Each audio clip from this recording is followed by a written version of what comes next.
Hello friends, welcome to my channel. Friends, question bank के series में आज आप लोग को 2012 में पूछे गए सभी प्रश्नों को हल कराएंगे। क्वेश्चन बैंक का महत्व इसलिए होता है क्योंकि क्वेश्चन बैंक से ही 50 प्लस क्वेश्चन रहता है, तो इसलिए आप लोग इस सीरीज को पूरा देख लीजिएगा तो एक भी ऑब्जेक्टिव नहीं छूटेगा। और इसी प्रकार आप लोग को सब्जेक्टिव में लघु उत्तरीय और दीर्घ उत्तरीय भी बता देंगे। तो आप लोग कमेंट करिएगा कि वीडियो कैसा लग रहा है सर, लघु उत्तरीय बताइए और दीर्घ उत्तरीय बताइए, तो फिर वो भी सीरीज स्टार्ट कर देंगे। ओके, तो आज 2012 का प्रश्न स्टार्ट करते हैं और इसको देखिए, आप लोग को इजी समझाएंगे। तो एक बार वीडियो अच्छे से देख लीजिएगा तो फिर आप लोग को एकदम अच्छा से याद ही हो जाएगा। देखिए, प्रश्न था कि प्रथम 5 पूर्ण संख्याओं का माध्य कौन होगा। ऑप्शन 4 था 3, 2, 2.5 और 4। देखिए, पूर्ण संख्या कहते हैं जो 0 से स्टार्ट होता है, तो 5 पूर्ण संख्या कहा था, एक होगा 0, 1, 2, 3 और 4, ये 5 पूर्ण संख्या हो गया। तो जो बेसिक रूल है माध्य निकालने का वो क्या है कि सभी परीक्षणों का योग बटा परीक्षण की संख्या, तो सभी को जोड़ देंगे और इसमें से क्या करेंगे 5 से भाग दे देंगे। तो जब सभी को अगर जोड़ेंगे तो ये हो जाएगा 4, 3, 7, 8, 9, 1, 10, 10 बटा 5 बराबर 2। ये तो हुआ बेसिक तरीका। तो ये राइट आंसर हो जाएगा ऑप्शन नंबर बी। लेकिन आप लोग को बनाना है इस तरह नहीं, आप लोग को बनाना है डायरेक्ट। जैसे इसमें 5 पूर्ण संख्या कहा तो देखिए 1, 2, 3, 4, 5, 4 तक में 5 पूर्ण संख्या आ गया, तो बीच वाला इसका आंसर हो जाएगा।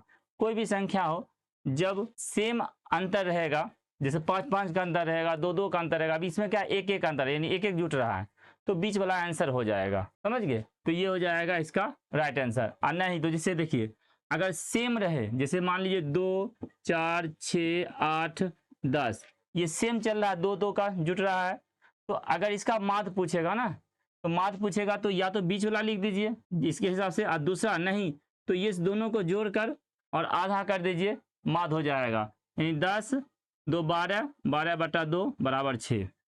इसे भी इस तरह कर सकते थे कि 0 और 4 जोड़ते 4 होता और 4 का आधा कर देते 2, इसका राइट आंसर हो जाता। हम तीनों आपको तीनों तरीका बता दिए, जो अच्छा लगे उसको अप्लाई कीजिएगा और बेसिक को नहीं भूलिएगा, बाकी सब भूल चलेगा भाई, बेसिक को मत भूलिएगा। सभी परीक्षणों का योग बटा परीक्षण की संख्या।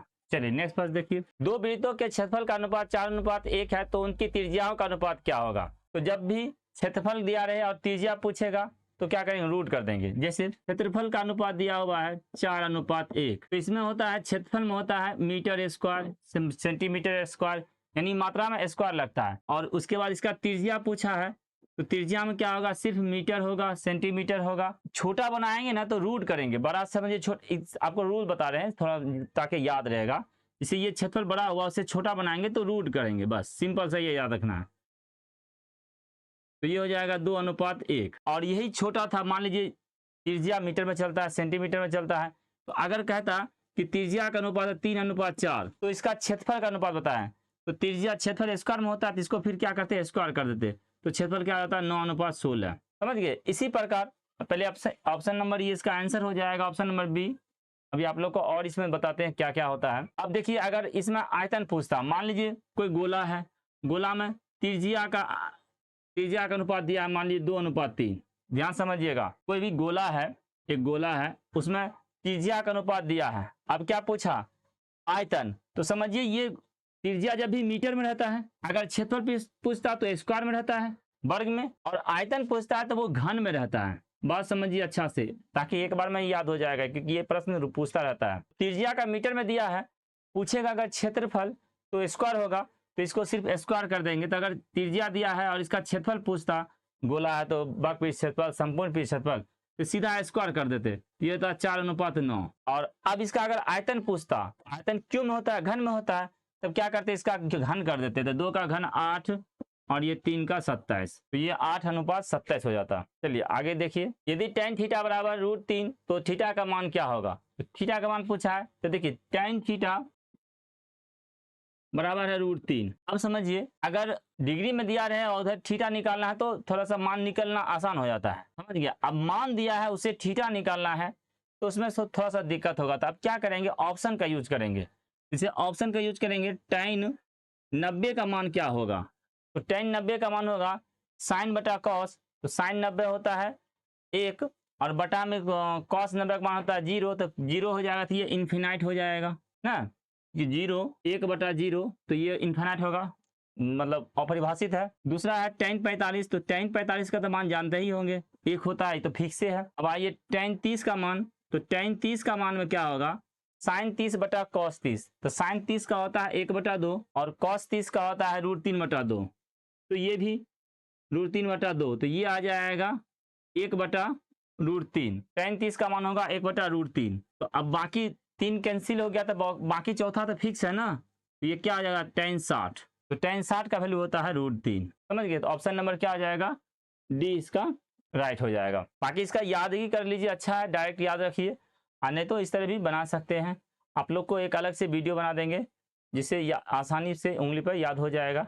अगर कोई भी बच्चे कमेंट कीजिएगा तो फिंगर वाला बता देंगे, नहीं तो यूट्यूब पर भी है, उस पर भी जाके सीख सकते हैं। ओके, और नहीं कोई बच्चे कहिएगा कि नहीं सर हम आप बता दीजिए, तो हम फिर बता देंगे उसको, तब आपका उंगली पर ही याद हो जाएगा इसका मान। ओके, चलिए नेक्स्ट क्वेश्चन देखिए, cos 60 + 1/cos 60 - 1 का मान कौन होगा। तो cos 60 का मान क्या होता है, देखिए cos इसको मानेंगे 0 30 45 60, cos 60 का मान होता है 1/2, तो cos 60 का मान होगा 1/2, उसमें से प्लस करेंगे 1, फिर बटा cos 60 का 1/2 - 1, सिंपल सा है। तो बटा भिन्न का जोड़ बनाएंगे तो ये हो जाएगा 1 + 2/2 और ये हो जाएगा 1 - 2/2, देखिए नीचे में रहता है कट जाता है ऑटोमेटिक, तो ये हो जाएगा 3/-1 यानी कि -3। ऑप्शन नंबर बी इसका राइट हो जाएगा। कोई दिक्कत नहीं होना चाहिए, cos 60 का मान याद रहना चाहिए, cos 60 का मान 1/2 होता है। यदि अल्फा तथा बीटा बहुपद x² + x + 1 के मूल हो तो 1/α + 1/बीटा का मान क्या होगा। देखिए अभी तक पढ़े होंगे अल्फा इंटू बीटा c/a और अल्फा + बीटा -b/a, लेकिन 1/α और 1/बीटा का मान नहीं पढ़े हैं। तो अब समझिए इसमें क्या है, सवाल है x² + x + 1, इसमें a बराबर क्या है 1 है, b बराबर भी 1 है और c भी 1 है। हमको पूछ रहा है 1/α + 1/बीटा, इसका तो डायरेक्ट मान होता नहीं है, इसको क्या करेंगे पहले भिन्न का जोड़ बना लेंगे, भिन्न का जोड़ बनाएंगे तो फिर आ जाएगा, नहीं तो इसका याद रखना है तो रख सकते हैं। इसका डायरेक्ट फार्मूला भी अगर सोचिएगा याद रखना है, अभी बनाने के सिखा देते हैं, लेकिन इसका फार्मूला भी याद कर सकते हैं -b/c। इसका अगर अलग से याद कर पाइएगा तो इसको अलग से ये याद कर लीजिए, लेकिन हम बनाने का भी तरीका बता देंगे तो आपको ऑटोमेटिक ये याद हो जाएगा आज के बाद। देखिए इसका एलसीएम निकालेंगे तो अल्फा इंटू बीटा होगा, अल्फा अल्फा कटेगा तो यहाँ बीटा प्लस अल्फा हो जाएगा, कहने का मतलब अल्फा प्लस बीटा हुआ, तो इसका होता है -b/a और बटा इसका होता है c/a।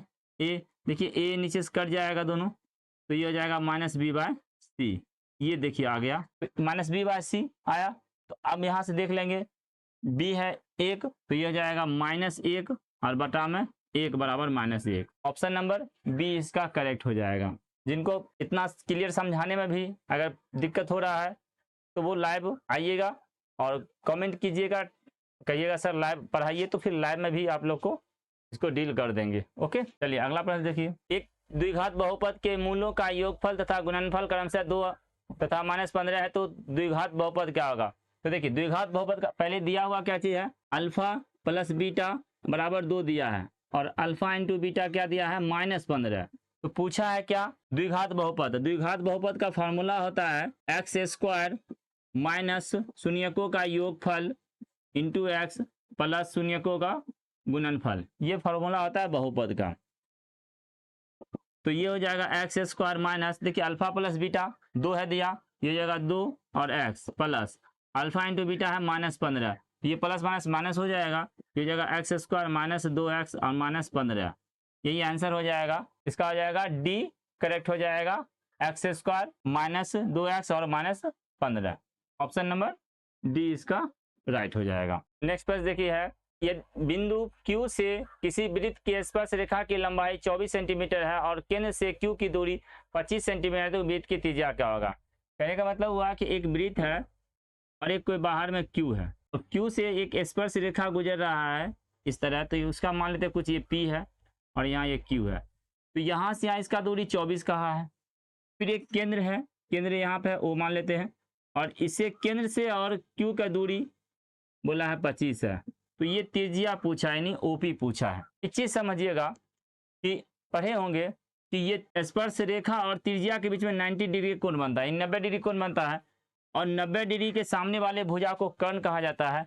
तो कर्ण का फॉर्मूला होता है रूट अंडर लंब स्क्वायर जोड़ आधार स्क्वायर। और लंब बराबर, इसको हम मान लेते हैं त्रिज्या को लंब, तो लंब बराबर होता है रूट अंडर कर्ण स्क्वायर माइनस आधार स्क्वायर। तो इसको हम लिख देंगे त्रिज्या यानी ओपी, इसी को आर बोल सकते हैं। ओपी बराबर हो जाएगा रूट अंडर कर्ण स्क्वायर, तो ये हो जाएगा 25 का स्क्वायर माइनस, और आधार इसको मान लेंगे तो 24 का स्क्वायर।